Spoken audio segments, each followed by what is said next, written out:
Hi hello അസ്സാം വലൈക്കും welcome back to our channel. അപ്പോൾ ഇന്ന് തൃശ്ശൂർ സൂവിൽ പോയ വിശേഷങ്ങളാണ് കേട്ടോ കാണിക്കുന്നത്. തൃശ്ശൂർ സൂവിലായിട്ട് പോയതല്ല, തൃശ്ശൂർ പോകേണ്ട ഒരു ആവശ്യം ഉണ്ടായപ്പോൾ അവിടെ അടുത്ത് മോനിക്ക് പുലിനെയും ആനനെയൊക്കെ കാണണമെന്ന് പറഞ്ഞുകൊണ്ട് അവിടെ സൂവിൽ കയറാമെന്നും പറഞ്ഞ് കയറിയതാണ്. അപ്പോൾ സൂവിൻ്റെ അടുത്ത് വണ്ടി പാർക്ക് ചെയ്തിട്ട് നടന്നു. അവിടെ ഫ്രണ്ടിൽ തന്നെ കുറച്ച് കടകളുണ്ടായിരുന്നു, ഉപ്പിലിട്ടതും വെള്ളവും കുട്ടികൾക്ക് വേണ്ട കളിക്കുന്നതൊക്കെ ഉണ്ടായിരുന്നു. ഗേറ്റ് കടന്ന് ടിക്കറ്റ് എടുത്തിട്ട് ഞങ്ങൾ അകത്തേക്ക് കയറി. ടിക്കറ്റിന് എത്രയായിരുന്നൊന്നും എനിക്ക് ഓർമ്മയില്ല കേട്ടോ. അവിടെ അകത്തൊക്കെ ഉള്ള കുറച്ച് മ്യൂസിയം കാര്യങ്ങളുണ്ട്. അവിടത്തേക്ക് സെപ്പറേറ്റ് നമ്മൾ 10 രൂപ ഒരാൾക്ക് വെച്ച് കൊടുക്കണമായിരുന്നു. പിന്നെ ടിക്കറ്റൊക്കെ എടുത്ത് ഞങ്ങൾ അകത്തേക്ക് കയറി. തത്തേനെയും പിന്നെ മാൻ, പിന്നെ കുരങ്ങൻ, പിന്നെന്തോന്നാ കുറുക്കൻ, മാൻ, പിന്നെന്താ അങ്ങനെ കുറേ സംഭവങ്ങളുണ്ട് കേട്ടോ. ഒട്ടകപ്പക്ഷി, പുലി, കടുവ, ഹിപ്പോപ്പൊട്ടാമസ്, അങ്ങനെ കുറേ ഐറ്റംസ് ഉണ്ട് കേട്ടോ അവിടെ. മയിൽ, അങ്ങനെ കുറേ ഐറ്റംസ് ഉണ്ട്. മോനിക്കപ്പോൾ കയറിയപ്പോൾ മുതൽ പോകണം എന്ന് പറഞ്ഞ ഇൻട്രസ്റ്റ് ഒന്നും ഉണ്ടായില്ല, കാരണം നടക്കുകയും വേണം. പിന്നെ മോനിക്ക് അവിടുത്തെ സ്മെല്ലൊന്നും പറ്റണില്ല എന്നും പറഞ്ഞ ആൾ ഭയങ്കരമായിട്ട് ഇതാവായിരുന്നു. പിന്നെ മോനിക്ക് പുലിനെയും ഇതിനൊക്കെ കണ്ടു കഴിഞ്ഞപ്പോൾ ആൾക്ക് ഓക്കെ ആയി. പിന്നെ കുറേ എല്ലാ വീഡിയോ ഒന്നും എടുക്കാൻ പറ്റിയിട്ടില്ല, എന്നാലും എന്നെക്കൊണ്ട് പറ്റുന്നത് പോലെയൊക്കെ ഞാൻ കുറേ വീഡിയോ എടുത്തിട്ടുണ്ട്. ഇതൊക്കെ കുറുക്കനാണ് കേട്ടോ. ഒട്ടകപ്പക്ഷി,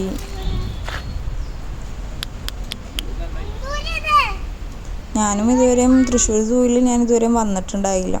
ഈ ഒട്ടകപ്പക്ഷിനെ കണ്ട് നേരെ ഒരു പഴയ സാധനങ്ങളൊക്കെ ഉള്ള ഒരു മ്യൂസിയം ഉണ്ടായിരുന്നു. അവിടെയൊക്കെ കയറിയപ്പോൾ മോനിക്ക് ഒട്ടും പറ്റൂലായിരുന്നു. മോൻ വാ പോകാമെന്ന് ഇങ്ങനെ പറഞ്ഞുകൊണ്ടിരിക്കുകയായിരുന്നു. ഇതൊക്കെ കണ്ടു കഴിഞ്ഞാൽ കുട്ടികൾക്ക് ഇഷ്ടപ്പെടുന്ന കാര്യങ്ങളൊന്നും അല്ലല്ലോ. എന്നാലും അതൊക്കെ ഒന്ന് കാണാമെന്നും പറഞ്ഞ് എല്ലാവരും കയറി കാണുകയാണ്. പണ്ടത്തെ കുറേ സാധനങ്ങളുണ്ട്. അതുപോലെ അവിടുത്തെ അമ്പലത്തിലെ കുറേ വിളക്കുകളും മറ്റും ഭരണി അങ്ങനത്തെ സംഭവങ്ങളൊക്കെ ഉണ്ടായിരുന്നു.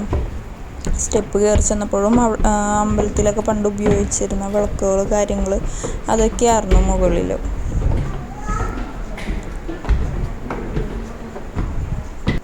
അവിടുത്തെ ബിൽഡിങ്ങുകളും അവിടുത്തെ പണിത്തരങ്ങളും ഒക്കെ കാണാൻ നല്ല ഭംഗിയാണ് കേട്ടോ. അപ്പോൾ ഞങ്ങനെ പറഞ്ഞുകൊണ്ടിരിക്കുകയായിരുന്നു, വീടൊക്കെ ഇങ്ങനെ പണിയാം അങ്ങനെയാന്നൊക്കെ പറഞ്ഞ്. ഇതുപോലെ വരാന്തയും കാര്യങ്ങളൊക്കെ കണ്ട് നല്ല ഭംഗിയുണ്ടായിരുന്നു. അങ്ങനെ ഇവിടുത്തെ ഇത് കഴിഞ്ഞ് പിന്നെയും ഞങ്ങൾ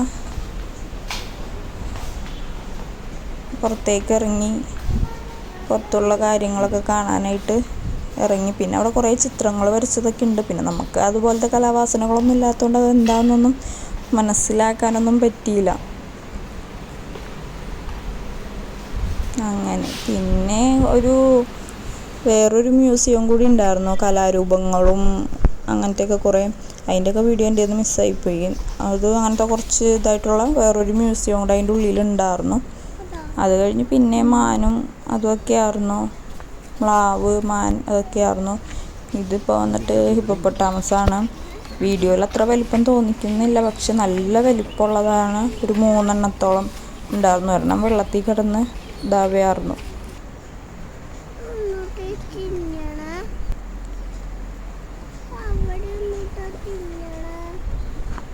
നല്ല വെയിലായിരുന്നു കേട്ടോ. ഞങ്ങൾ ഒരു 3 മണി ആ നേരത്തേക്കാണ് ചെന്നത്. അപ്പോൾ നല്ല വെയിലുണ്ടായിരുന്നു. പിന്നെ മരങ്ങളൊക്കെ നിറച്ചുള്ളത് കൊണ്ട് തണലത്ത് കൂടെയൊക്കെ നടക്കാം. അങ്ങനെ പിന്നെ നമുക്ക് എവിടെയെങ്കിലുമൊക്കെ ഇരുന്നൊക്കെ ചെയ്യാം. വിശ്രമിക്കാനും ഇതിനൊക്കെ ടൈമുണ്ട്. ഇതിൻ്റെ അകത്തേക്ക് കുപ്പിയുള്ള ഭക്ഷണം ഇതൊന്നും കയറ്റൂല കേട്ടോ.